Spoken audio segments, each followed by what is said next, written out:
봤냐면 번제단까지 봤었습니다. 번제단까지. 지금 성막의 전체 구조가 이렇게 그림이 나왔는데요. 지난번에 우리가 봤던 것이 이 바깥과 안을 구분하게 되는 울타리 역할을 하는 울타리 세마포로 되어져 있는 울타리를 보았고요. 기둥이 총 몇 개 있었습니까? 예, 동과 서로 10개, 남과 북으로 20개, 총 60개의 기둥이 있었고, 자, 세마포 길이로 하면은 몇 규빗이죠? 문이 있는 쪽이 50규빗, 다음에 남과 북쪽이 100규빗, 다음에 이 서쪽 지성소 뒤에 있는 이쪽이 또 50규빗에서 직사각형, 직육면체 형태로 성막은 되어져 있습니다. 그래서 가로 50m, 세로 25m 형태로 되어져 있는 것을 볼 수 있고요. 그리고 이제 문은 몇 군데 있어요? 딱 한 군데. 동서남북에서 어느 쪽에 있어요? 동쪽에 있습니다. 크기는 얼마나 되죠? 20규빗, 그래서 10m 정도 되는 곳에 이 문이 하나 있습니다. 이 문이 총 성막에는 문이 세 군데 있다고 말씀드렸죠. 자, 여기에 하나 있고요. 그 다음에 성소로 들어가는 곳에 하나 있고, 또 하나는 지금 보이지 않습니다. 지성소로 들어가는 곳에 하나가 있습니다. 그래서 문을 통해서만이 이 성막 안에 들어갈 수 있었고, 바로 이 문은 양의 문이 되신 우리 주 예수 그리스도, 나로 말미암지 않고는 아버지께로 올 자가 없다라고 하셨던 우리 주님을 보여주고 있는 것이 바로 성막의 문이 되겠습니다. 그래서 문 안에 있는 사람은 그리스도 안에 있는 사람이다라고 얘기하고, 문 밖에 있으면 그리스도 밖에 있는 이러한 상태 가운데 있다라고 말하고 있습니다. 자, 우리가 문을 통해서 예수님을 통해서 들어갔을 때 제일 먼저 만나는 예수님의 모습은 어떠한 예수님이라고요? 나를 대신해서 희생이 되신, 희생제물이 되신, 이 안에서 불살라져서 온전히 내어주신 희생제물이 되신 우리 주 예수님을 보여주는 것이 첫 번째 우리가 만나는 희생제물 되신 우리 예수님. 또 이 번제단이 말해주고 있는 것은, 번제단은 조각목으로 만들고 뭘로 감쌌습니까? 놋으로 감쌌습니다. 놋. 놋은 레위기나 신명기에서 보면 하나님께서 심판하실 때 하늘이 놋처럼 될 것이다라는 표현들을 하고 있어요. 그래서 이 놋은 성경에서 심판의 상징으로 쓰여지고 있습니다. 그래서 이 조각목으로 만들고 그걸 놋으로 싼 것은 심판을 상징하고 있는 거죠. 그래서 예수님께서 대신해서 우리를 대신해서 심판받으신, 나를 대신하신 희생제물이시오, 나 대신 심판을 받으신 우리 주님을 처음으로 만나게 됩니다. 자, 번제단의 특징이 있었습니다. 양쪽 네 구퉁에 뭐가 있었습니까? 뿔이 있었습니다. 뿔은 뭘 상징한다 그랬죠? 능력을 상징한다고 했습니다. 보혈의 능력입니다. 구속의 능력입니다. 우리 주 예수 그리스도의 십자가의 능력이 이 번제단을 통해서 발현되어지고 있고, 우리가 만날 수 있는 것은 바로 그 구원의 능력이 우리를 살렸음을 보게 됩니다. 성막에서 뿔이 있는 것이 또 하나가 있는데, 어디에 또 하나가 더 있어요? 분향단에 뿔이 또 하나 달려 있습니다. 이따가 보시겠고, 그래서 번제단과 분향단의 뿔이 4개씩 구퉁에 있는데, 그래서 분향단에 있는 불은 반드시 이 번제단에서 불씨를 가져다가 분향단의 향을 사르라고 성경은 이야기를 하고 있습니다. 자, 그리고 이제 사람들이 이 번제단에서 희생제물을 드리고 나면 이제 속죄를 받게 되는 거죠. 그러나 그 속죄는 영원한 속죄가 되지 못한다고 성경은 말하고 있고, 이제 우리 주 예수님의 그 희생만이 영원한 속죄를 가져오게 됩니다.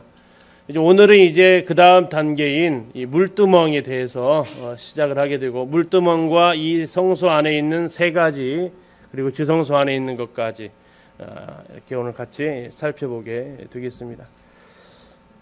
물두멍부터 오늘 이제 출발합니다. 자, 지금 이제 두 가지, 성막에는 총 7가지 중요한 것들이 나오는데, 문, 일직선에 있는 것들입니다. 문, 번제단, 물두멍, 그리고 성소 안에 4가지가 있습니다.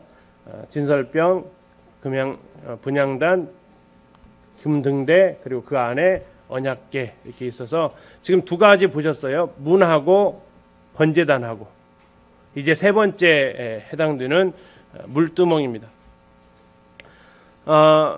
잠시 말씀드렸지만 번제단은 우리가 구원받은 모습을 떠오르게 합니다. 예수님께서 희생제물이 되셨고 예수님께서 나 대신 심판을 받으셨기 때문에 우리가 그 예수님의 희생으로 말미암아 비로소 구원을 받게 되었다면 두 번째 만나게 되는 이 물두멍은 무엇냐? 구원받았는데 이게 전부가 아니라는 얘기예요. 이게 또 다가 아니라는 얘기고 이건 뭐에 해당된다고요? 겨우 시작에 불과하다라는 겁니다. 우리가 수요일 날 하는 그 예배라는 책에 전에 읽었을 때 이런 예화가 있었어요. 어느 집에 불이 났습니다. 그리고 그 불을 속에서 한 여인이 이렇게 갇혀 버렸습니다. 근데 그 여인을 살리기 위해서 소방관이 불길을 뚫고 들어가서 그 여인을 건져냈어요. 이 아가씨가 너무나도 이 소방관이 고마워서 식사 대접을 하고 이렇게 얘기하면서 사랑이 싹 텄어요. 그래가지고 결국 이 두 사람이 결혼을 하는데 그러면서 이제 거기에서 이렇게 얘기합니다. 이 아내가 남편을 볼 때마다 뭐라고 했을까요? 여보, 나 불 가운데서 꺼내줘서 고마워. 그러니까 이제 남편이 어땠을까요? 흐뭇하겠죠, 기쁘겠죠. 그래, 그래서 이것이 인연이 돼서 우리 같이 살잖아. 근데 만나면 하는 인사가 맨날 무슨 인사라고요? 1년이 돼도 5년이 돼도 10년이 돼도 여보, 나 불에서 건져줘서 고마워. 여보, 나 불에서 건져줘서 고마워. 그 말을 듣는 남편은 어떻게 행복할까요? 아니, 당신은 나한테 그거 말고는 다른 거 본 거 없어? 결혼해서 5년, 10년을 살아도 나한테 그 얘기밖에 할 얘기가 없어? 다른 거 없어? 이런 마음이 안 들겠냐라는 거죠. 우리가 주님의 만찬 앞에 나와서 무엇으로 우리가 감사를 해요? 나를 대신해서 죽으신 그 사실에 대해서 감사를 해요. 근데 그것이 문제가 아니죠. 근데 뭐가 문제예요? 맨날 그것만 하는 거. 그래서 그 형제님이 기도하면 맨날 그 이상 안 나가. 나를 늘 구원해 주셔서 감사합니다. 때로는 나는 정말 형편없는 죄인이고 죽을 수밖에 없는 죄인이고 나는 또 죄를 졌습니다. 맨날 그 기도만 하면 이건 그 남편으로 하여금 고통스럽게 하는 거죠. 처음에야 그런 얘기를 하는 게 오히려 당연하죠. 얼마나 감사합니까? 그런데 1년, 2년, 3년, 5년, 10년 지나도 계속 그 고백만 하면 그 고백을 듣는 것 자체가 고맙게 여기지가 않는 거죠. 우리가 예수님에 대해서 하나님에 대해서 몰랐다가 나를 대신해서 구원하신 예수님의 그 사랑을 알고 구원을 받았어요. 그리고 나서 이제 예수님 앞에 예배를 드리는데 초기에는 그렇게 드려야죠. 구속하신 주님에 대해서. 그런데 1년, 10년, 5년 지나도 맨날 그것만 말하면 예수님이 그것을 기쁘게 받으시겠냐 하는 거죠. 얼마나 그분의 모습이 풍요로운데 얼마나 그분 안에 풍성함이 있는데 그건 모르고 맨날 구원해 주신 것만 감사하게 되면 맨날 번제단 앞에서만 그냥 왔다 갔다 하는 거. 지난번에 말씀 한번 드렸죠. 면적을 계산해 보시라고. 면적. 많은 사람들이 어디 안으로 못 들어가요? 성소 안으로 못 들어가요. 물론 저 시대에는 들어갈 수가 없었어요. 저 시대에는 희생제사 드리고 집에 가야 돼요. 일반 백성들은. 저기는 저 성소 안에 누구밖에 못 들어가요? 제사장들하고 레위인들밖에 못 들어가요. 레위인들도 거의 들어갈 일이 없어요. 제사장들만 들어갈 수 있어요. 그리고 그 안에 있는 지성소는 대제사장만 들어갈 수 있고요. 그런데 우리가 오늘을 사는 우리 신약의 성도들은 어떤 사람들이 신분이 왕 같은 제사장이잖아요. 히브리서에서 말씀하신 대로 이제 휘장을 찢어버렸다. 하나님 앞에 어디까지 나아가라고 찢어주신 거예요? 지성소까지 나가라고 찢었다고요. 성소가 아니라 지성소까지 나가라고 예수님께서 휘장된 자기 육체를 찢어버리시고 이제 지성소까지 나와서 예배드리라고 지성소에 계신 하나님 만나라고까지 해놨는데 지금도 여전히 우리가 성소에 들어가지도 않고 자꾸 마당만 밟는 이러한 모습을 살아가는 것은 아이를 키워보지 알겠지만 아이가 예를 들어서 우리 예림이가 글자를 한 글자 한 글자 읽으면은 기분이 어떨 것 같으세요? 아직 글자를 제대로 못 읽어요. 그런데 글자를 읽고 거기다가 아버지 사랑해요 이렇게 글씨 쓰면 어떨 것 같아요? 감격이겠죠. 뿌듯하고요. 근데 예를 들어서 저기 앉아있는 강민이가 아버지 사랑해요 이렇게 쓰면 어떨 것 같아요? 감격이 될까요? 크게 낙담이 되죠. 왜 그래요? 이미 그 수준을 넘어서야 되는데도 여전히 아직 초등학교 들어가지 않은 아이의 수준에 머물러 있다면 그 아빠 사랑해요라는 그 단어를 읽을 때 기쁨과 감사보다는 정말 눈물이 있을 거예요. 그래서 우리가 그리스도 안에서 우리가 구원받았던 번제단을 통해서 우리가 구원받았다면 구약에서는 감히 넘볼 수 없는 곳이 저 성소이지만 우리에게는 우리 주님이 휘장을 찢어버리셨기 때문에 지성소까지 들어가는 겁니다. 이 성막이 끝나는 마지막 내용이 그거예요. 우리 지성소까지 들어가자. 하나님 임재까지 나아가자. 이것이 성막을 주신 하나님의 커다란 계획입니다. 자, 그런데 그 첫 출발이 뭐냐 이거예요. 지성소까지 들어가는 데에서 첫 출발이 뭐냐. 번제단을 넘어서서 처음 만나는 것이 그 첫 출발이다라는 얘기죠. 이게 뭐라고요? 물두멍이라는 얘기예요. 물두멍. 그래서 물두멍은 무엇을 보여주느냐? 우리의 이 삶이 정결해지는 것을 보여주는 것을 예시하고 있습니다. 자, 물두멍의 크기, 모양 나와 있지 않습니다. 대신 재료는 나와 있어요. 뭘로 만들었어요? 녹거울로 만들었어요. 이 녹거울은 청동거울이죠. 잘 보였을까요? 잘 안 보이죠. 굉장히 안 보입니다. 유리거울에 비할 수는 없죠. 그러나 그 당시에는 이것은 유일한 자기 자신을 비춰볼 수 있는 도구였습니다. 특별히 이 녹거울은 회막에서 수종드는 여인들이 사용하던 것인데 그 여인들의 녹거울로 만들으라고 그랬어요. 자매님들 언제 제일 예뻐 보이세요? 거울 볼 때신가요? 거울 보면서 무슨 생각하세요? 거울 보면서 사람들은 어떻게 하면 이제 자기의 만족을 또 할 수 있잖아요. 누가 대표적인 사람이면 백설공주의 그 계모가 그랬죠. 거울아 거울아 누가 제일 예쁘니. 이 거울을 보고 자기를 꾸미고 한다라는 것은 자기 만족입니다. 자기 영광이죠. 근데 이 녹거울을 드렸다라는 얘기는 이것을 내가 내어놓았다는 얘기입니다. 그래서 이 녹거울을 통해서 나를 내려놓는, 내 욕심을 내려놓는, 내가 높아지고자 하는 것을 내려놓는 것을 말해준다면 그 안에 담겨진 것은 뭐가 담겨져 있어요? 물이 담겨져 있죠. 보편적으로 이 물은 하나님의 말씀을 상징하는 의미로 신약에서 보여주고 있습니다. 에베소 5장 26절이 그렇습니다. 물로 씻어 이렇게 표현되어지고 있는데 말씀으로 정결해지는 하나님의 말씀, 이게 나를 내어놓고 말씀으로 내 안을 채우면서 이게 되어지는 것을 말해주는데 이 물두멍은 크게 두 가지 형태로 쓰였어요. 언제 쓰여지냐면 한 번은 쉽게 얘기하면 목욕할 때입니다. 두 번째는 일상생활에서 손발을 씻을 때 그랬어요. 우리 지난 주일에 그 허성인재님이 로마서 말씀 가지고 설교했던 주제 혹시 기억나세요? 뭐와 뭐를 가지고 혹시 얘기하셨던가요? 칭의와 성화를 얘기하셨어요. 기억나세요? 저기 목욕한다라는 것은 뭐예요? 칭의입니다. 자, 손발을 씻는 것은 뭐예요? 성화입니다. 칭의와 성화를 하나의 단어로 보여주는 게 바로 물두멍이에요. 자, 이 칭의된다라는 얘기는 신분의 변화입니다.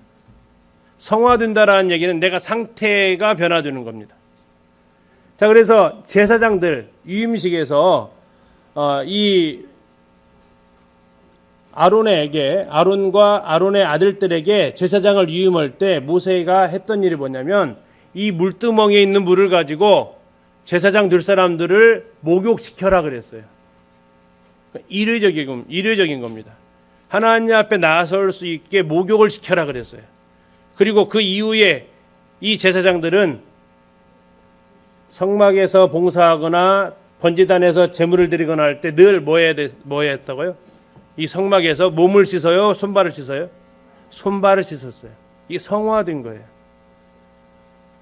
로마서를 통해서 좀 어렵게 보이셨지만 오히려 이 모형을 통해서 굉장히 단순해요. 칭의가 뭐냐? 한 번에 단번에 의롭게 되는 게 칭의입니다. 신분의 변화죠. 그러나 성화는 일의적입니까? 지속적입니까? 지속적이어야 돼요. 하루에 몇 번 씻어나 몰라요. 번제단에서 성막 들어갈, 성소 들어갈 때, 성소에서 번제단 갈 때 계속 오며 가며 늘 들러야 되는 것이 물두멍이었어요. 그래서 물두멍의 위치가 어디냐면 번제단과 성막 사이에 있어요. 양쪽을 갈 때 다 씻어야 돼요. 번제단 갈 때도 씻어야 되고 성소 안에 들어갈 때도 씻어야 되고 계속해서 봉사를 하면서 섬기면서 그들이 먼저 해야 될 것은 씻는 거라는 겁니다. 그래서 교회 안에서 봉사할 때도 마찬가지죠. 우리 거듭난 성도들이 주님 안에서 봉사할 때도 먼저는 나를 살펴봐야죠. 나를 깨끗게 해야 내가 하는 일도 깨끗해지는 겁니다. 주방에서 자매님들 음식 만드실 때 손 씻지 않고 만들면 어떻게 돼요? 손맛이 나오죠. 별로 좋지 않은 손맛이 나와요. 손을 씻고 음식을 조리하시고 야채를 씻고 하시잖아요. 씻지 않은 손으로 뭘 할 수가 없습니다. 그것처럼 우리가 씻지 않고 하나님 앞에 뭘 드릴 수 없는 거죠. 근데 여기서는 물로 씻지만 성경에서는 하나님 말씀을 통해서 씻으라고 얘기하고 있습니다. 헬라어로 이 씻는다라는 단어가 루오하고 닙토라는 단어가 쓰였는데 이게 이제 단위적이냐 지속적이냐 이럴 때 구분해서 쓰여지고 있습니다. 단위적이 칭의예요, 성화예요? 칭의. 다음에 지속적은 성화. 이렇게 구분하시면 굉장히 쉽게 구분할 수 있습니다. 자, 그럼 왜 계속해서 왜 씻어야 돼요? 이 성막의 바닥이 뭘로 되어 있어요? 그냥 흙바닥입니다. 또 이들이 계속해서 만지는 게 뭘 만져요? 동물을 만져야 돼요. 피를 만져야 되고 그 털을 만져야 되고 이런 일을 하기 때문에 그들의 손은 늘 더러워질 수밖에 없다는 얘기예요. 그래서 그들은 늘 씻어야만 했던 거죠.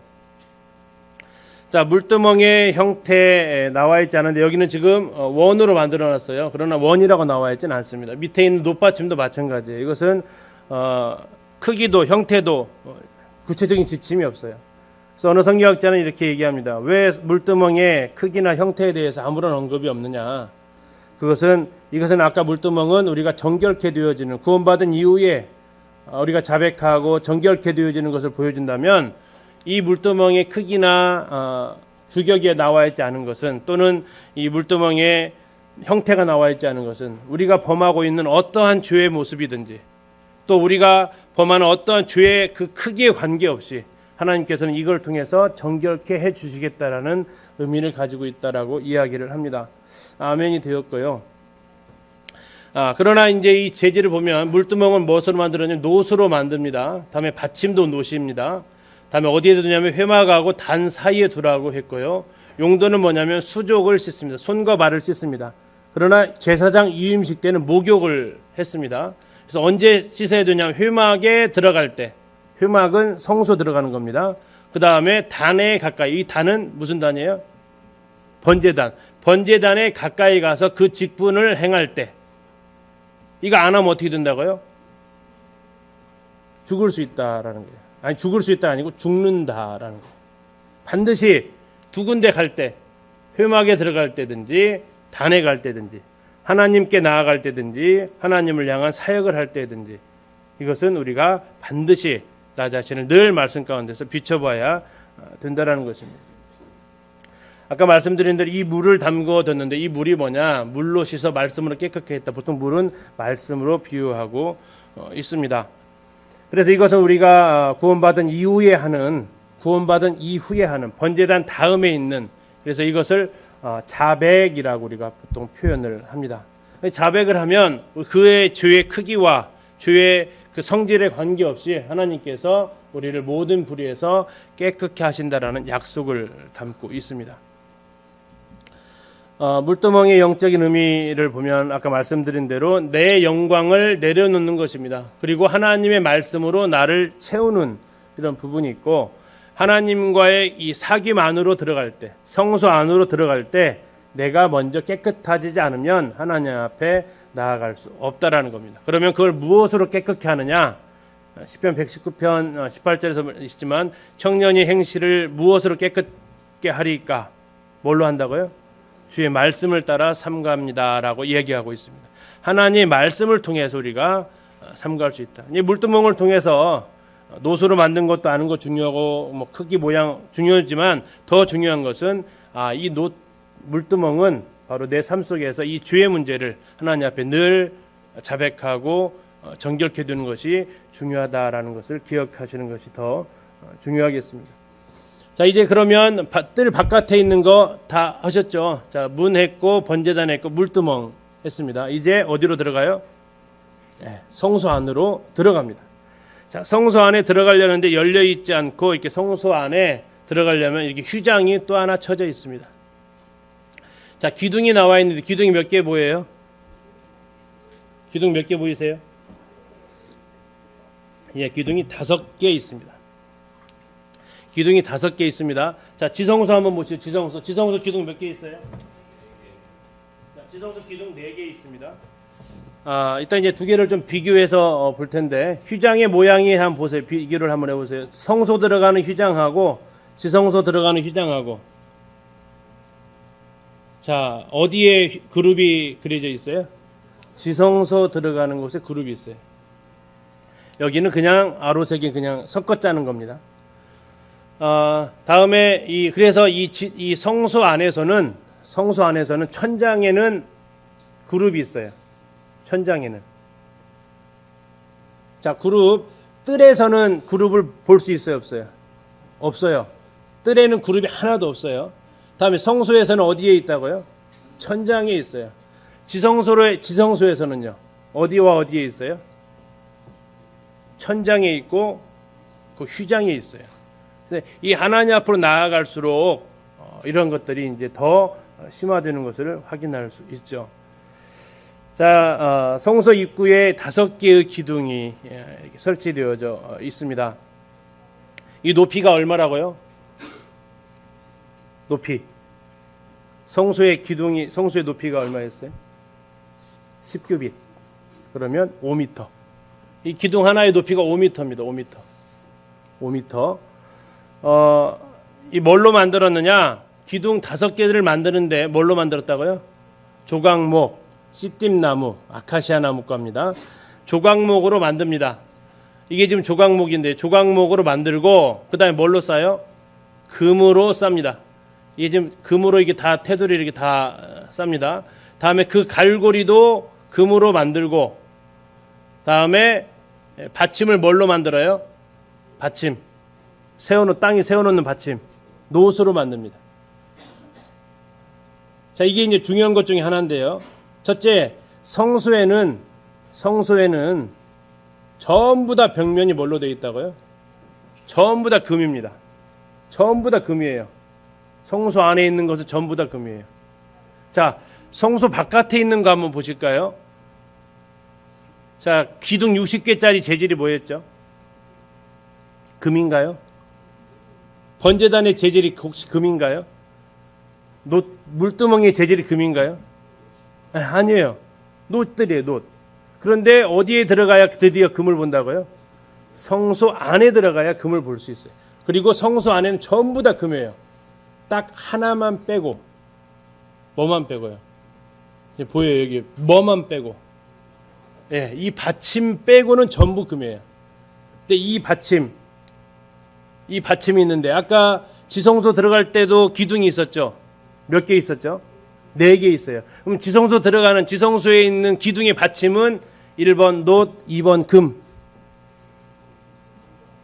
3번 없어요. 2개. OX로 찍으세요. 지성소의 기둥에 이렇게 똑같이 생겼어요. 조각목으로 하고 금으로 쌌어요. 받침이 1번 놋, 2번 금. 놋금 나오네요. 네. 정답은 이따 공개할게요. 네. 3번 해야 될런가요? 3번 해도 되네. 답이 없었어요. 3번 은. 네, 은이었습니다. 은받침. 자, 다시 말하면 왜 그런 말씀 드리냐면 이 놋은 심판이었어요. 심판이었죠. 그런데 성소 안에 들어가면 놋을 여기서 말고는 구경할 수가 없다라는 거예요. 그런데 왜 그러면 여기는 놋이냐? 왜 놋일까요? 성소 안에 들어가는 출발점은 뭐여야 된다고요?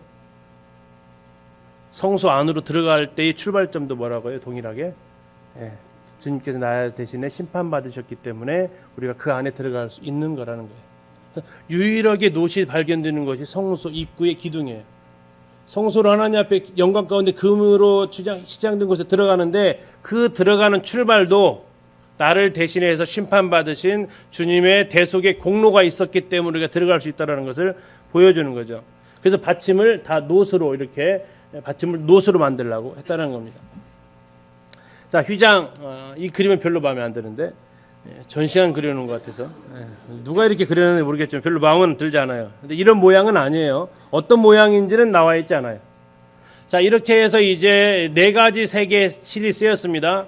자, 청색 실, 자색, 홍색, 가늘게꼰 배실은 흰색 4가지의 색이 들어가 있고요.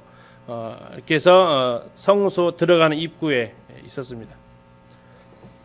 다음에 아까 지난번에 보셨던 대로 널판이 총 48개 있었고 널판 하나에다가 이 은받침입니다. 은받침 몇 개 있어요? 하나당 몇 개 있어요? 2개씩 있어요. 그러면 기둥이 48개, 아니 널판이 48개면 받침은 몇 개일까요? 96개죠. 96개. 아까 그리고 지성소 들어갈 때 받침이 뭐라 그랬죠? 놋받침이라 그랬죠. 그럼 놋받침은 모두 몇 개일까요? 어려운 거 아닌데. 자, 다시요. 자, 전체 이 널판 하나에 은받침 몇 개라고요? 2개예요. 그럼 널판이 48개니까 은받침은 모두 몇 개예요? 96개입니다. 자, 지성소 들어갈 때 기둥 몇 개 있었죠? 4개 있었어요. 자, 그 지성소 들어가는 기둥의 밑받침이 뭐라고요? 은이에요. 그러면 은받침이 거기 몇 개 있을까요? 은받침 하나씩 있어요, 거기는. 기둥의 은받침은 하나예요. 그래서 은받침이 총 모두 몇 개일까요? 예, 100개예요. 근데 은받침 하나당 무게가 얼마나 나갈까요? 얼마 나갈까요? 1달란트 나가요. 34kg짜리예요, 받침 하나에. 와, 은 34kg가 이 받침 하나예요. 그리고 지성소 기둥도 역시 받침 34kg짜리예요. 넘어지지 않게. 그러면 은 받침으로 사용되어진 달란트는 은 몇 달란트? 100달란트. 은 100개가 쓰였고 하나당 1달란트로 만들어서 100달란트가 받침으로만 쓰였어요. 그래서 혹시 기억나세요? 이거 옮기는 사람들이 메고 갈 수 있겠어요? 없겠어요? 없겠어요. 자, 100개에 한 개당 34kg. 100개면은 몇 킬로? 3,400kg. 뭔만? 은 받침만. 그러니까 뭐가 필요하겠어요? 예, 소가 필요한 거예요. 사람이 절대 못 옮기는 거예요. 왜 소를 줬는지 알겠죠? 이 양들이 상당해요. 자, 이 널판에는 총 5개의 이렇게 고리가 끼울 수 있도록, 띠를 넣을 수 있도록 되는데, 가운데는 이렇게 통으로 보통 숨겨져 있는 것으로 보입니다. 이것도 노출되었냐, 밖으로, 노출되었냐, 아니면 속으로 이렇게 끼어들었냐라고 이렇게 약간 뭐 주장은 좀 다르기도 합니다만, 어쨌든 하나는 이렇게 되어 있고, 나머지 4개가 노출되어서 이쪽 연결되게 되어 있어요. 금고리에다가 쭉 걸게 되어 있어요. 널판도 마찬가지로 조각목에다가 뭘로 쌌다고요? 금을 쌌어요. 왜 금을 쌌어요? 이게 성수에 쓰였기 때문에 그래요. 성수에 쓰였기 때문에 금으로 다 싸게 되어져 있습니다. 조각목 해놓고 역시 다 금으로 싸게 되죠. 성수 안에서는 받침 빼놓고는 전부 다 금이에요. 근데 받침도 바깥에 있는 거하고 좀 다르게 되어져 있습니다. 자, 널판의 구조 보셨던 대로 이게 하나에 1달란트라고 34kg짜리. 2개면 68kg짜리죠. 그래서 튼튼하게 넘어지지 않게 설치를 하고요. 조각목으로 해놓고 다음에 금으로 되어져 있어서 이걸 입히어서 이동하게 되어져 있습니다. 크기가 나와야죠. 아까 길이가 10규빗 5m, 광은 1규빗 반 1.5m, 약 75cm 정도 됩니다. 다음에 은받침으로 하라고 그랬어요. 지성소 안에서는 이렇게 되어져 있습니다. 자, 그래서 이제 여기 쭉 은받침이 이렇게 쭉 있는 거예요. 이렇게 은받침으로 쭉 되어져 있고요. 4개의 띠 아까 고리에다가 연결했고, 하나는 보이지 않게 속으로 쭉 집어넣어서 이 널판이 조립식이지만 넘어지지 않게, 광야의 바람에 쓰러지지 않게끔 이렇게 튼튼하게 했습니다.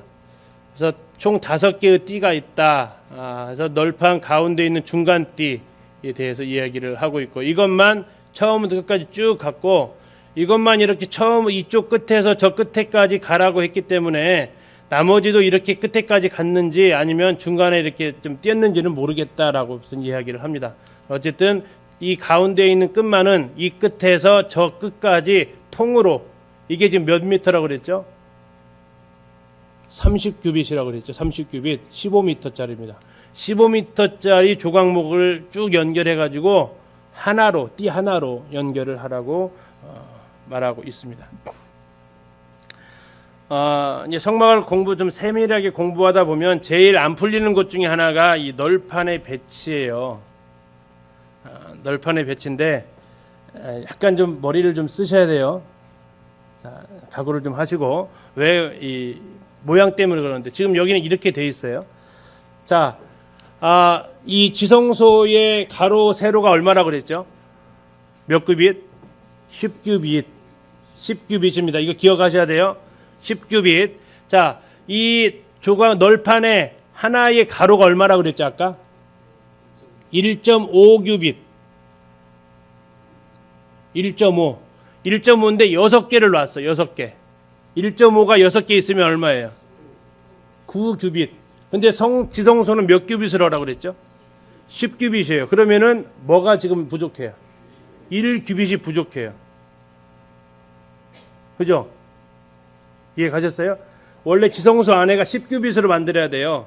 근데 그 1.5규빗짜리 6개를 딱 해놓으니까 1규빗이 50cm가 헝 뚫려져 있어요. 자, 이걸 어떻게 할 거냐라는 거죠.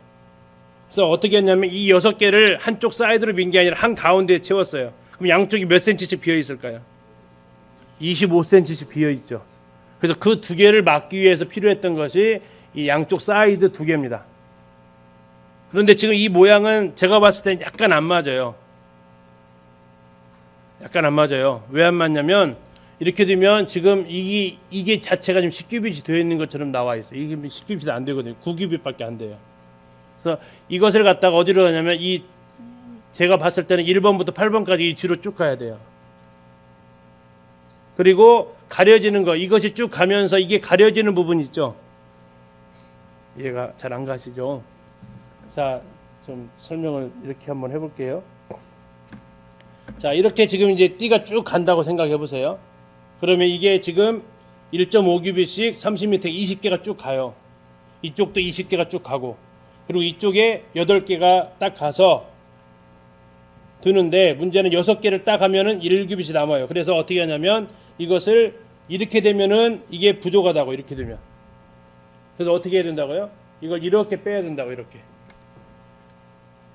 다시요. 이게 끝이라면 이렇게 이걸 6개를 쭉 세우면 1규빗이 모질라니까 어떻게 해야 된다고요?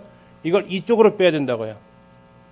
이해 가시죠? 그러면 이 부분만큼, 이 널판의 두께만큼은 그대로 그냥 이로 뒤로 붙는 거고, 나머지가 아마 25cm 정도 됐겠다라고 싶은 거죠. 그렇게 됐을 때 이게 가능하려면 뭐가 가능해야 되냐면 널판의 두께. 아까 널판의 길이는 나왔어요. 길이 5규빗. 폭이 나왔어요. 얼마였어요? 1.5규빗. 두께는 나왔어요? 안 나왔어요? 안 나왔어요. 대략 됐을 때 이렇게 되면 이 두께가 1규빗 정도는 나와야 돼요. 근데 두께가 아무 데도 나와 있지 않기 때문에 이것이 약간 좀 헷갈리는 부분이에요. 그래서 10규빗이 또 하나 생각해 볼 거예요. 10규빗이 내측으로 실평수로 10규빗인지 바깥 둘레로 10규빗인지 별걸 다 생각해 보죠. 제가 봤을 때는 내측으로 10규빗이 될 것 같아요. 그렇게 싸우면, 이렇게 싸우면 하나도 먹어 들어가지 않습니다. 근데 만약에 아까처럼 이렇게 나오면 이 안에 지금 떼똥하게 지금 뭐가 두 개가 들어가 있잖아요. 이렇게 되면 잘 안 맞는 것 같아요. 근데 이 표현도 이렇게 탁 와닿지는 않아요. 자, 보세요. 성막 곧 서편을 위해서 널판 6을 만들었습니다. 성막 뒤 모퉁이 편, 양쪽 모퉁이 편을 위해서는 널판 2개를 만들었습니다. 여기 하나, 여기 하나.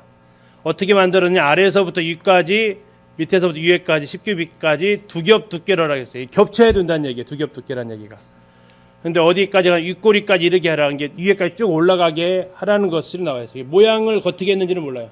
근데 모세는 아마 이 모양을 봤기 때문에 제대로 했을 거예요. 근데 그것을 종합했을 때는 이 모양보다는, 왜냐하면 이것은 자체가 10규빗이 안 돼 이미 9규빗밖에 안 되니까. 그래서 50cm가 붕 떠요.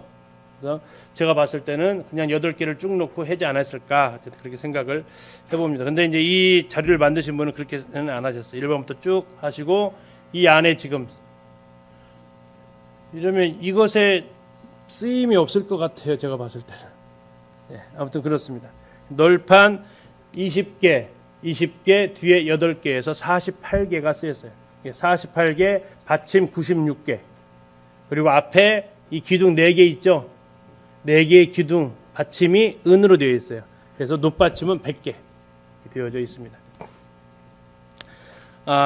널판은 무엇을 보여주냐? 이 조각목은 뭐 어디서나 예수님의 인성이다라고 생각하시면 돼요. 금은요, 예수님의 신성이다 생각하시면 돼요. 뭐 거의 이것은 뭐 동일하게 적용을 할 수 있습니다. 그래서 우리가 성소에서 보는 것은 사람으로 오셨지만 그분이 하나님이셨던 분을 우리가 제대로 볼 수 있는 곳이 이곳이다라는 겁니다. 다음에 그 기초가 은이라고 그랬어. 은. 왜 은이냐? 은은 성경에서 성전세를 낼 때 뭘로 내라겠어요? 은으로 내라겠어요. 은으로.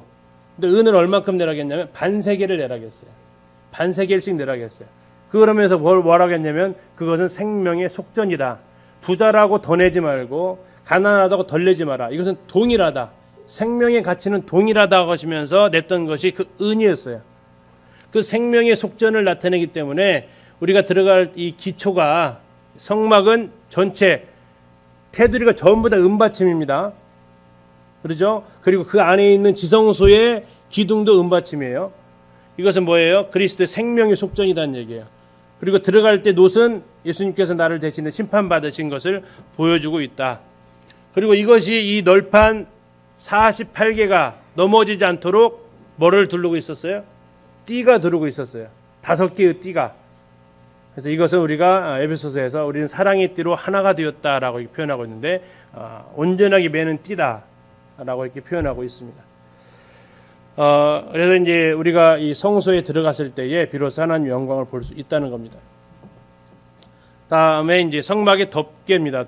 덮개. 성막은 지난번에 말씀드렸던 대로 평지붕입니다. 기와지붕 생각하시면 안 돼요. 평으로 되어져 있습니다.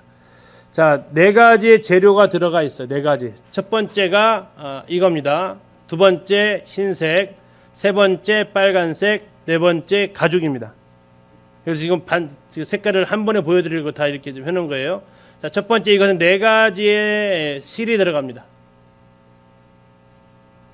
다음에 두 번째는 염소털로 만드는 것입니다. 세 번째는 붉은 물들인 수양의 가죽입니다. 수양 가죽에다가 붉은 물을 들였고, 다음에 이것은 해달의 가죽입니다. 자, 세마포 앙장은 뭐냐면 예수님의 이 성품을 다 보여주는 것이 이 4가지 색깔이라고 그랬죠. 그것을 볼 수 있고, 다음에 거기에는 뭐가 그려져 있었냐면 앙장이 그려져 있어요. 천사들의 무늬. 그래서 우러러 보면 그 위에 그룹들이 쭉 보여지게 되어져 있었습니다. 다음에 염소털, 이것은 아사셀 염소, 레기 16장에서 대속죄일에 이스라엘의 모든 죄를 지고 갔던 염소가 있었죠. 속죄일 날 그 염소를 생각나게 하고 그리스도의 속죄를 생각하게 합니다. 그걸 통해서 우리가 이렇게 깨끗하게 되었고, 다음에 붉은 물들인 순양의 가죽은 예수님의 피를 상징하게 되고요. 다음에 해달의 가죽은 외부에서 볼 때는 굉장히 볼품이 없는데 이때 당시로 했을 때는 이것은 방수 역할을 합니다. 광야의 비가 내려야 안 내려요? 광야에 비가 내려야 안 내려요? 내려요. 예. 최하 50mm에서부터 200mm까지 내립니다. 그래서 광야에서도 비가 내려요. 근데 만약에 해달의 가죽으로 이 방수용으로 덮어놓지 않으면 어떻게 돼요? 이제 성소 안에 빗물이 툭툭 떨어지는 거예요. 위에는 금으로 안 했어요. 위에는 천으로 했기 때문에. 그래서 이 해달의 가죽으로 바닷짐승의 가죽으로 했기 때문에 방수 역할을 하게 되죠. 그런데 굉장히 색깔이 흔히 말하는 칙칙해요. 밖에서 봤을 때는 이런 칙칙한 색깔밖에 안 보여요. 흰색과 칙칙한 색깔 두 가지 색깔밖에 안 보여요. 밖에서 봤을 때는. 그래서 볼품없게 보이는데 그러나 그 안에 들어가면 정말 화려한 주님의 모습을 볼 수 있는 거죠. 자, 제일 먼저 놓았던 게 세마포 앙장입니다. 자, 이 모습은 안에서 봤을 때도 이 모습 그대로 보입니다. 실로 짰기 때문에. 자, 이거 보시게 되면 땅에서 어떻게 돼 있어요? 떨어져 있죠? 떨어져 있습니다. 이걸 전체 다 덮으려면 얼마가 필요할까요? 길이가. 자, 여기가 얼마라 그랬죠? 10규빗. 여기는 10규빗. 여기도 10규빗. 그래서 풀로 딱 덮으려면 얼마가 필요해요? 30규빗이 필요해요. 30규빗. 그런데 이게 얼마였냐면 장이 28규빗이 들어갔어요. 그러니까 양쪽이 어떻게 되어 있어요? 약 1규빗이 50cm씩 떨어져 있었어요. 띄어져 있었어요. 이해가시죠? 다음에 광은 4규빗씩, 이게 4규빗씩 이렇게 쭉 했는데 왜 그러냐면 너무 무거워요. 그래서 이것을 통으로 들고 다닐 수가 없어요. 그래서 다 자르고 연결하게 되어 있어요. 4규빗씩. 그리고 5개 하는데 이 가운데는 특별히 고리를 만들어 가지고 연결하도록 되어져 있어요. 앙장 5폭을 서로 연하게 해라. 5개를 연하게 하고 5개 연하게 하고 가운데는 이렇게 연결 고리를 하도록 되어져 있습니다. 고리 색깔까지 지정을 해줬어요. 파란색 고리에다가 청색 고리에다가 금, 노란색이겠죠. 금색 고리를 이렇게 해서 5개를 붙여라 이거예요. 5개 붙여라. 이렇게 만들어라 라고 되어져 있습니다. 자, 그 위에 뭘로 덮었다고요? 염소털로 덮습니다. 염소털 이렇게. 자, 염소털 보니까 염소털도 지금 약간 아까보다는 지금 뭐가 안 보여요? 세마포장이 안 보이죠? 그러면 이거 세마포보다는 커야 돼요, 작아요? 크다는 얘기예요. 길이는 거의 이제 뒤에까지 갔습니다. 염소털의 앙장은 장이 30규빗이에요. 그럼 땅에 닿았을까요, 안 닿았을까요? 닿았을까요, 안 닿았을까요? 안 닿죠. 왜 안 닿았을까요? 이미 두께가 생겼어요. 세마포장으로 인해서. 그 두께 위에다가 덮으니까 밑에서 달랑말랑 아마 했을 정도가 됩니다. 닿진 않아요. 그래서 이해 가시죠? 그렇게 해서 바닥에 닿진 않습니다. 다음에 폭이 한 폭이 더 많아요. 아까 4m짜리보다. 왜? 그 위에다가 덮어 씌워야 됐기 때문에 그래요. 나머지는 똑같은데 아까 했던데 여기는 5폭이고 여기는 몇 폭이에요? 6폭으로 되어져 있어요. 그리고 그 가운데를 또 연결하라고 되어져 있는데 연결할 때 약간 좀 달라요. 아까는 청색 갈고리였다면 이번엔 노 갈고리로 하라고 그랬어요. 다음에 이 고리도 청색이 아니고 노 갈고리로 이렇게 연결을 하라고 되어 있어요. 그래서 이거 두 개를 연결하면 이런 모양이 돼요. 이건 뭐예요? 세마포로 4가지 색으로 친 천. 그리고 뒤에 있는 것은 염소털. 이게 크기가 쏙 들어와요. 그래서 안에 치고 그 밖에다가 더 크게 쳐야 되기 때문에 이렇게 돼요. 이 두 개는 묶지 않았어요. 그냥 늘어뜨렸어요, 다. 그런데 그 다음 2개는 뭐 했냐면 그 말뚝 받고 묶어놨어요. 자, 제일 먼저 뭐 했냐면 순양으로 이렇게 묶어놓고요. 그 다음에 해달의 가죽으로 또 묶었어요. 그래서 완전히 방수와 단열 4개의 층으로 했기 때문에 광야가 무척 덥거든요. 그래서 4개 층으로 하면서 단열 효과까지도 볼 수 있고 비가 오면 방수 역할을 또 이 해달의 가죽이 해줄 수 있었습니다. 그래서 완전하게 표현되어져 있는 모습이 이제 이 모습이죠. 자, 앞에 있는 5개의 기둥은 전부 다 뭘로 되어 있다고요? 금, 받침은요? 노트로 되어져 있다. 그래서 그리스도의 심판이 기초가 돼서 우리가 이 안으로 들어갈 수 있다. 이 안에 들어가면 전부 금입니다. 뭐만 빼고, 받침만 빼고. 은 받침이 모두 몇 개라고요? 총 100개. 이 널판에 96개, 지성소 들어가는 기둥에 4개. 하나당 몇 달란트요? 1달란트, 34kg. 그래서 은 받침의 무게만 3.4톤. 어마어마한 양이죠. 자, 이렇게 해서 이제 그들이 성막에서 유일하게 그늘이 있는 곳입니다. 성막에서 유일하게 그늘이 있는 곳, 이곳에 있어요. 자, 그래서 이제 이 안에 들어가면 딱 2가지 색깔만 보이죠. 하나는 빨간색, 하나는 흰색. 순양과 순념소, 이것만 보이게 되어져 있습니다.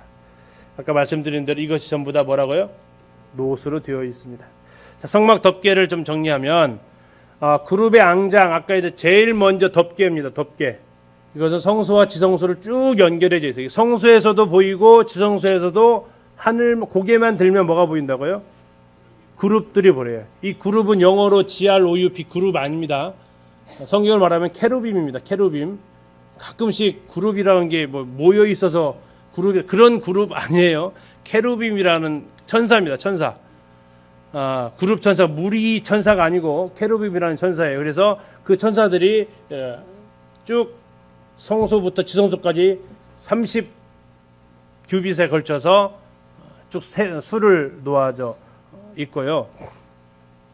보통 이 그룹은 하나님이 계시는 곳에 존재하고 있습니다. 이사야서 6장에 보면 이렇게 나와 있고요. 다시 말하면 그룹이 있다는 얘기는 하나님의 임재가 있다는 것을 보여주고 있습니다. 근데 그 하나님 임재 가운데 들어갈 수 있는 사람은 반드시 2단계를 거쳐야 된다는 얘기예요. 뭐를 거쳐야 돼요?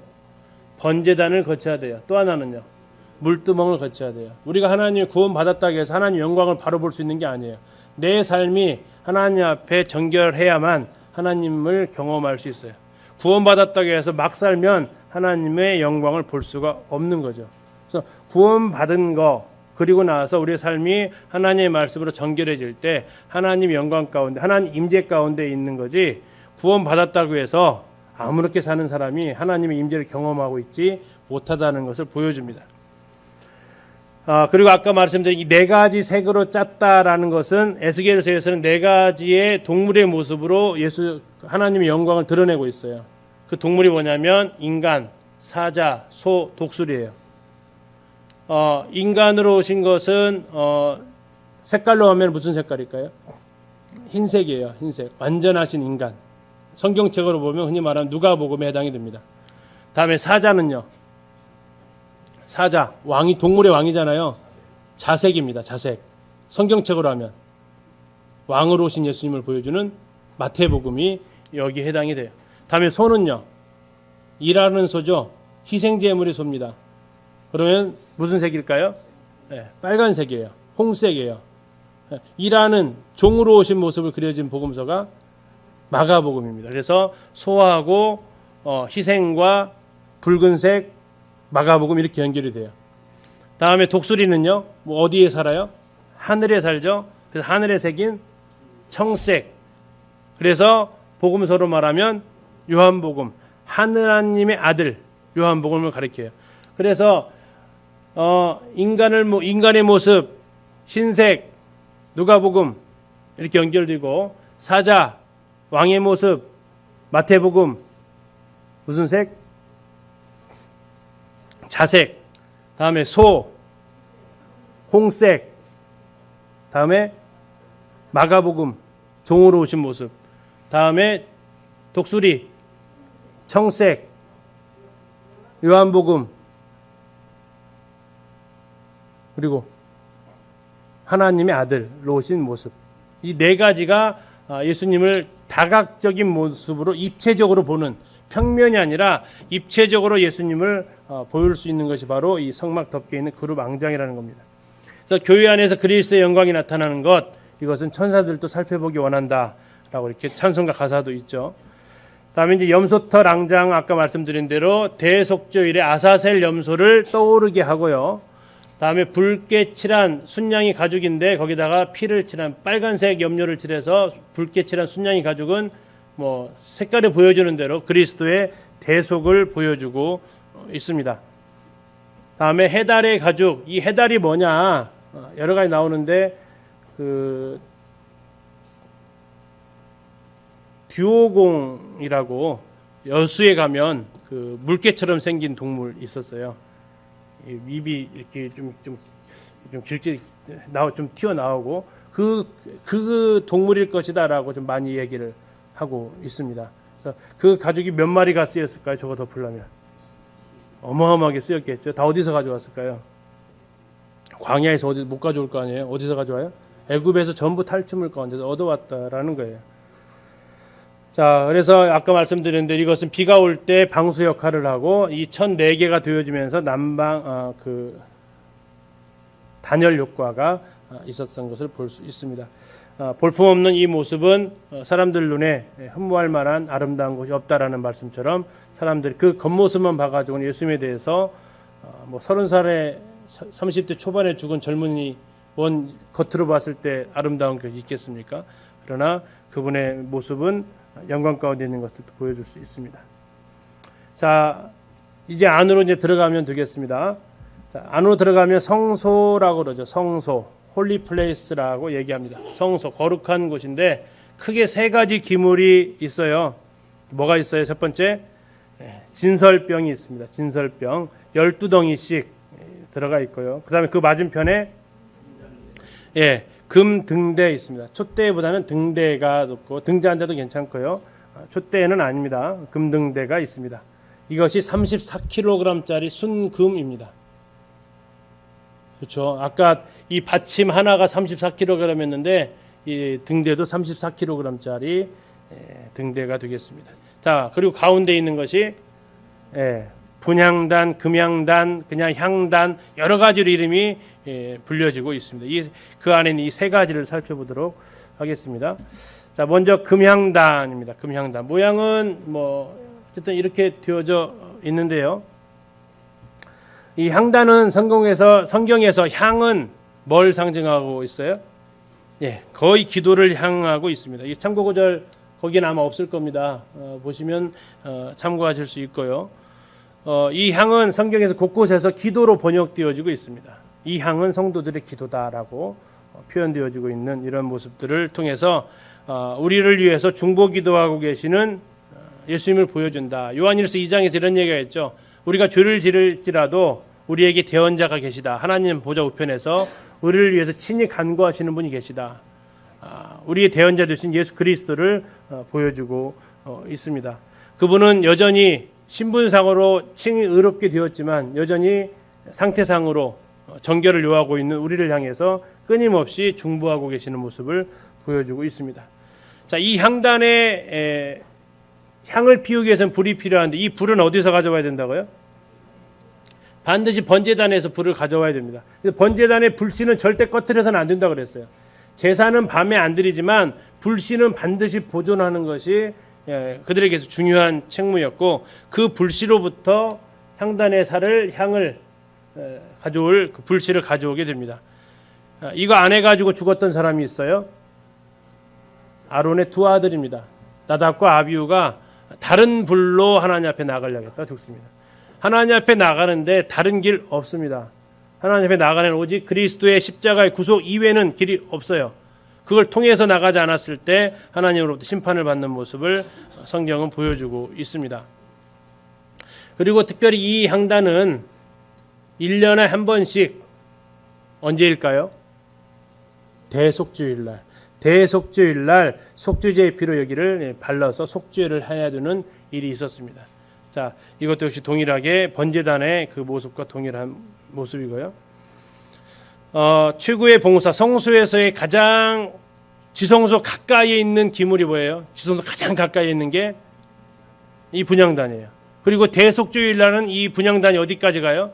지성소 안에까지 들어가요. 성도들에게서 가장 최고의 봉사가 뭐라고요? 기도다라는 겁니다. 기도. 그래서 우리가 하나님 앞에 임재를 가장 느낄 수 있는 것, 단둘이 하나님과의 만남이 있을 수 있는 게 바로 기도고 그것은 분향단의 모습이라는 얘기입니다. 자, 아론이 아침에 등불을 정리하고 저녁에 등불을 켤 때에 이 향을 그러니까 아침과 저녁으로 계속해서 향이 올라오게끔 되어져 있었고 1년에 한 번씩 속죄를 해야 했습니다. 자, 크기를 보면 가로 세로 50cm 정도 됩니다. 가로 세로 50cm. 그리고 총 길이가 약 1m 정도 됩니다. 그럼 대략 어느 정도 사이즈인지 아시겠죠? 50cm면 2뼘 정도 계산하시면 돼요. 가로 세로.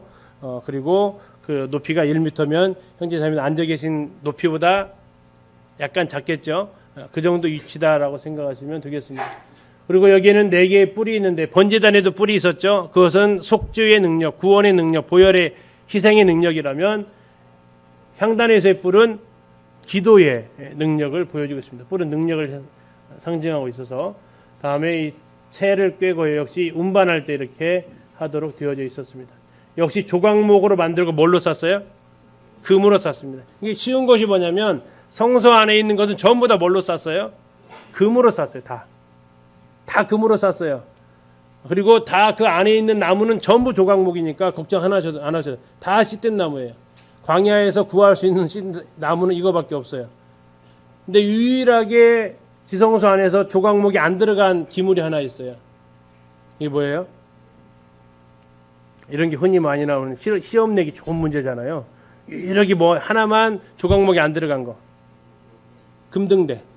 이것만은 그냥 순수히 금이에요. 나머지는 전부 다 조각목으로 만들고 쌌어요. 언약궤까지도. 근데 금등대만은 그냥 유일하게 금으로만 되어 있죠. 자, 분향한 단을 만들 때 사이즈가 나와 있고 그 뿔 얘기를 하고 있습니다. 금고리 해가지고 꿰일 수 있도록 되어져 있고요. 어디다 놓느냐? 속죄소 맞은편, 곧 증거궤 앞에 있는 장. 자, 증거궤 언약궤 앞에 있는 장, 휘장, 그리고 그 밖에 둬라. 그러니까 지성소가 아닌 성소에 둬라라고 있어요. 근데 히브리서 9장을 읽다 보면 이것이 지성소 안에 들어가 있어요. 그래서 그것은 유일하게 딱 하루 히브리서 9장이 말하고 있는 그 날은 무슨 날이란 얘기예요? 대속죄일이라는 거예요. 히브리서 9장에서 말하고 있는 날은 7월 10일 대속죄일의 모습이다라고 생각하시면 돼요. 평상시에는 성소 안에 있어요. 대속죄일만 지성소 안으로 들어갑니다. 히브리서 7장 25절 같이 한번 읽겠습니다. 시작.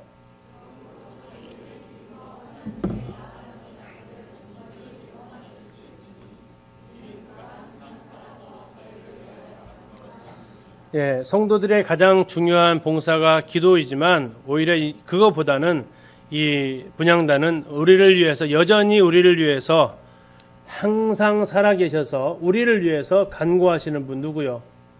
예수 그리스도. 그분을 떠오르게 해요.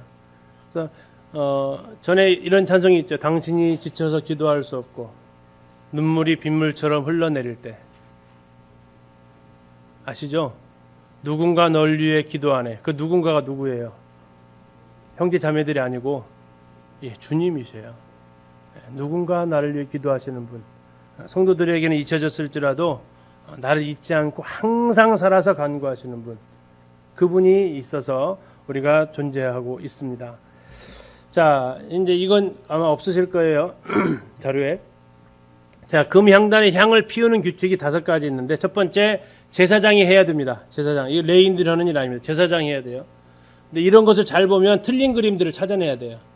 이따 뒤에다도 그림은 나오는데 마땅한 그림이 없어서 집어넣지 맞는 그림이 아닌 것들이 있어요. 두 번째, 향로의 불은 반드시 번제단에서 취해야 됐고요. 다음에 아침 저녁으로 계속 타올라야 됩니다. 정해진 것만 했어요. 기도는 내 맘대로 하지 않습니다. 우리가 주기도문을 외우지 않지만 주기도문을 통해서 어떻게 기도해야 될지는 반드시 배워야 돼요. 4가지의 향이 있어요. 이따 좀 볼게요. 다음에 1년에 한 번씩 반드시 속죄를 해야 돼요. 우리의 기도 역시 우리가 기도하지만 이거 역시 그리스도의 희생의 그 속죄를 통한 여기에 기초가 되어져야. 그래서 우리가 기도할 때에 끝나는 말을 보통 뭐라고 그래요? 예수 그리스도의 이름으로 기도합니다라고. 이것은 수식어가 아니에요. 우리가 우리 힘으로는 나아갈 수 없어요. 예수님의 힘으로만 나아갈 수 있기 때문에 그 말씀을 붙이는 거지. 이거 기도 끝난다라는 표현이 아니라고요. 이것은 예수님을 통해서만 내가 나아갈 수 있다는 겁니다. 이 4가지 향이 어떻게 생겼나? 그 이강균 기자님이 강의했던 거에 보면 이게 나와 있던데요. 소합향입니다. 소합향. 이 우리나라는 잘 안 보이는 것 같아요. 이게 나무 진액이고요. 수지라고 그러죠. 나무 진액. 다음에 나감향은 어디에서 나와요? 조개 껍질에서 나와요. 조개 껍질에서 나오는 게 이 나감향. 다음에 풍자향. 이건 어디서 나와요? 이것도 역시 식물에서 나옵니다. 여기에서 나온 것이 진액이고요. 다음에 유향. 이것도 나무 껍질에서 나오는데 이렇게 생겨 있습니다. 이것을 이제 모아 가지고 여기에다가 꼭 하나 플러스 해야 되는 게 뭐 있어요? 소금. 이 소금을 반드시 여기다 포함시켜서 하도록 되어 있어요. 소금은 변하지 않는다라는 것을 가지고 있어요. 변하지 않는 거. 소금 언약이라고 하는 표현을 하죠. 그래서 이렇게 제조된 거, 이것은 사람이 쓸 수 있어요, 없어요? 없어요. 만약에 사람이 자기 집에서 쓰려고 이렇게 제조를 하면 어떻게 된다고요? 죽어요. 하나님의 향이에요. 그래서 하나님 앞에 나아가는데도 이런 이 분향단이 있는데 하나님께 우리가 기도한다고 다 응답받는 게 아니라는 거예요. 응답받지 못하면 응답받지 못하는 이유가 있다고 또 성경은 이야기하고 있죠. 다음에 금향단은 주님의 중보기도, 또 우리 성도들의 중보기도를 보여주고 있습니다. 주님은 우리를 위해서 끊임없이 기도하고 계시는 것, 또한 동일하게 우리도 서로를 위해서 기도해야 되는 것을 생각하게 하고요. 또 향단에 뿔이 있다고 했습니다. 아까 이것은 능력인데 뿔은 기도가 바로 능력 있다라고 얘기합니다. 기도의 능력을 말해주고 있습니다. 그래서 의인의 간구는 역사하는 힘이 많다라고 주님 말씀하시죠. 다음에 금향단의 향은 아까 말씀드린 대로 아무거나 해서는 안 되고 향 만드는 법대로 해서 하나님 앞에 나아간다. 기도도 역시 마찬가지입니다. 주기도문 우리는 안 해. 이게 자랑이 아니고요. 주기도문을 통해서 우리는 어떻게 기도해야 되는지를 반드시 아셔야 돼요. 주님께서 가르쳐 주신 기도의 모델이니까. 다음에 분향단의 향은 오직 번제단에서만 가져와야 됐고 나달과 아비후처럼 다른 불을 가져오면 하나님께 죽임을 당하게 됩니다. 다음에 이 번제단의 불은 하늘에서 내려온 불이었어요. 이 번제단의 불이 사람이 피운 불이 아니고 위로부터 하나님께로부터 내려와서 지난주에 읽었습니다. 여기 9장에서. 그래서 성막 안에서 쓰여지는 불의 근원은 어디라고요? 하늘이다라는 겁니다. 그래서 이것을 하늘의 불로서 속죄도 하고 하늘의 불로서 기도도 하고 하나님께로부터 나오지 않은 것, 이걸 가지고 하나님 섬길 수 없다라는 것을 보여주면서 하나님께로부터 나온 것을 통해서 우리가 하나님 앞에 나아갈 수 있다는 것을 말해주고 있습니다. 잠시 쉬었다가 이제 금등대부터 이어서 하도록 하겠습니다.